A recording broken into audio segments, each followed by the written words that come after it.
લખતર તાલુકા VC મંડળ દ્વારા લખતર તાલુકા પંચાયત અને મામલતદાર ખાતે તાલુકા વિકાસ અધિકારી તેમજ મામલતદારને પડતર માંગણીઓને લઈને આવેદનપત્ર પાઠવવામાં આવ્યું હતું।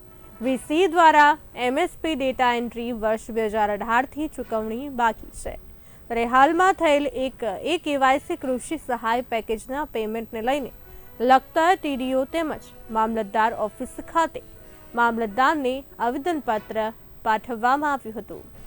વીસી મંડળ દ્વારા તાત્કાલિક ધોરણે એમએસપી ડેટા એન્ટ્રી અને કેવાયસી કૃષિ સહાય પેકેજ તેમજ અન્ય કામગીરીના પેમેન્ટની ચૂકવણી કરવા માટે આવેદનમાં માંગ કરવામાં આવી હતી।